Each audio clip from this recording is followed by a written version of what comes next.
Hi, welcome back to this first hour of this Thursday edition of Focal Point on AFR Talk. You are listening to Focal Point, the home of muscular Christianity in conservative talk radio. Let's see where we want to go at this point. Let's grab a couple of sound bites and start working on those. I just talked with you about Susan B. Anthony, one of the early feminists, got her face on her image on a coin, a dollar coin, statue in the U.S. Capitol. She referred to abortion as a form of child murder. That was 1869, 104 years ago. That's just basic math. 1973, Roe v. Wade.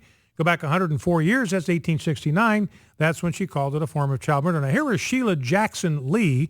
Now, I'm loath to criticize her because I know exactly what it means to be mathematically challenged. You've heard that happen on this program. However, what kind of irks me about these liberals is that they think they are so smart. They are just consumed with this sense of arrogance about their smartitude. And they really think that they are brighter than us, that they are more intelligent than we are, that they are more intellectual than we are. And we're discovering over and over and over again just how ignorant liberals tend to be, how uninformed they tend to be. And part of it is to be a liberal. This is a true fact. You do not have to think. All you have to do is feel. In the world of liberalism, your view of an issue is validated by how strongly you feel about it.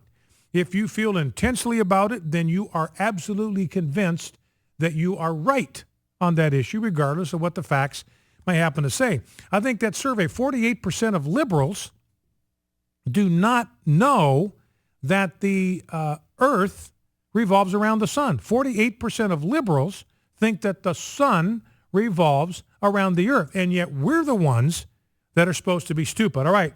Now, basic math, the Constitution was passed in 1789. Fast forward 200 years, that would take you to 1989. Go up to 2014, that's what, another 25 years. So that's basically roughly 225 years we've had a Constitution. That's just basic math, subtract the one, carry the one, and all that kind of stuff. Well, here is Sheila Jackson Lee on the floor of the House yesterday. Let's listen. I thank the chairman very much. And frankly, maybe I should offer a good thanks to the distinguished members of the majority, the Republicans, my chairman, and others, for giving us an opportunity to have a deliberative constitutional discussion that reinforces the sanctity of this nation and how well it is that we have lasted some 400 years operating under a constitution that clearly defines what is constitutional and what is not. The Enforcement Act is not constitutional, but it gives us an opportunity to raise these issues. That's what freedom is. That's what the opportunity of democracy is all about. All right, so there's Sheila Jackson Lee. Our Constitution is 400 years old, and yet we are the hicks from the sticks. We are the uneducated, uninformed, unintelligent ones. I don't know if you remember back in 1992, George Bush the First made a visit to some, I think it was a store, a show, like an expo of the latest technology when it came to cash registers and all that sort of thing. And they had a brand new cash register there that would actually weigh like your produce, like a head of lettuce or something you get charged by the pound, some fruit or whatever it is. You get charged by the pound, and this scanner would actually weigh it and compute it for you. You didn't have to weigh it in a separate scale and plug it in. It would weigh it, and it would compute it for you. And Bush thought, this is pretty cool, advances in technology. Well, that got turned into the fact he'd never seen a scanner before, and he was lampooned and made fun of it. Turned out there was nothing true about it whatsoever. He was simply kind of mildly impressed with the improvements and the latest in technology. Wasn't like he'd never seen one of these before or had never used one of those before, but that's sort of like Dan Quayle and the potato thing, where remember Dan Quayle misspelled that word because the teacher told him to. He just didn't want to humiliate the teacher, and he figured, well, she's the teacher. If she's got the cue card that's got an E on the end of potato, who am I to disagree with the teacher? She's the expert. I'm the guest. I don't want to make her look bad. I think there's no E on it, but I'm her guest. I don't want to embarrass her in front of her students. So he says it's got an E on it. Well, that gets, turned into Dan Quayle is the dumbest crayon in the box. Well, now yesterday, President Obama went to the Gap. He took Air Force One to New York, and he went there to shop at the Gap. Now, the reason he went there is the Gap has made a decision to increase its minimum wage for employees. So that's fine. President Obama wants to go down there and pat him on the back. That's fine. If the Gap wants to raise voluntarily its wages for its employees, more power to them. That's great. It's going to make them less competitive with their competitors, but that's up to them. They want to do that, absolutely fine. What we object to is the government telling businesses how much they have to pay their employees. That's just absolutely flat wrong. That's just a form of tyranny. That's a decision that ought to be made in conversations, negotiations, dialogue between the employer and the employee. The government has no role, no business in that whatsoever. Remember when Jesus told that story about the parable of the workers in the vineyard? Some guys came early in the day and got paid a shekel. The guys that came at 5 o'clock in the afternoon, worked for 1 hour, they got paid a shekel. The guys that worked all day thought that they were going to get more because they saw the guys showing up at 5. They get 1 shekel. So they think, man, we've slaved all day in the hot sun. We are going to make bank on this deal. They get to the front of the line. The paymaster gives them a shekel. And they complain. And what does the Christ figure say in the story? Hey, I've been absolutely fair with you because I have paid you exactly what I promised to pay you. You agreed to come work for me for a shekel, and that's what I have paid you. So your problem is not with me or my fairness or my justice. Your problem is greed.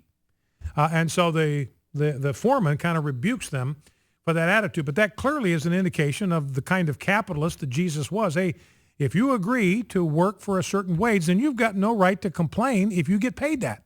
The only time you've got a right to complain is if you are promised pay and then you're not given it. You earn it and you don't get it. Then you've got a legitimate source of complaint. Anyway, I'm completely off track here. But anyway, Obama takes Air Force One, who knows how many thousands of dollars, hundreds of thousands of dollars he spent on Air Force One just going down to New York so he can go shopping at the Gap. And he walks in and tells the ladies how impressed they're going to be with his sense of style. He buys a couple of sweaters for his daughters. Fine. So he goes to the checkout counter, and Obama takes out his credit card. This is according to truthrevolt.org, and began handing it to the cashier. So he takes his credit card out. He gives it to the cashier to process it. She says, you can swipe your credit card in the automated machine. At which point Obama says, oh, wow, like he'd never seen one of these before. So she shows him how to swipe the credit card through the little thingy there, the magnetic strip deal. And he sees the signature box pop up on the screen, and he says, wow, so you can sign the machine? So, I mean, he apparently had never seen this before. He didn't know that you could do this. So, but we are the dumb ones. Now, on with regard to that election yesterday, we talked about it yesterday, the election on Tuesday, this stunning upset by the Republican, the no-name Republican, outspent 3-1, no-name ID, lackluster campaigner, and running against a high-profile Democrat that had nearly won the governorship in 2010. President Obama had carried this district in 2008, 2012. When she ran for the governorship in 2010, she won this district against her Republican opponent. That's the Democratic candidate. And the Republican wins. And this is widely being regarded now as it was a bellwether election. You know, Stu Rothenberg, the Democrat pollster, says, look, this is one that the Democrats cannot afford to lose. This is a must-win for the Democrats. If they lose this one, they're looking at a bloodbath in November. Well, they lost. So you would think if we had a media that was doing its job, this would be a major feature story. Here's what Newsbuster says. On Wednesday, the network morning shows gave a combined 53 seconds of airtime to Democrats losing a bellwether congressional election in Florida, and just 37 seconds to bad poll numbers for President Obama. Remember, his approval numbers down to historic lows, down to 41%. That's NBC Wall Street Journal poll. I think Fox had him at 38.54, but his approval numbers obviously dropping through the basement. They spent a total of 37 seconds. And remember, we've talked about this before, the presidential approval ratings there's a huge correlation between low presidential approval ratings going into an off-season election and results for his party. If he's got low approval ratings, his party is going to get hosed in November. Now, they say the most important correlation is where he's at in September, because things can change between now and September.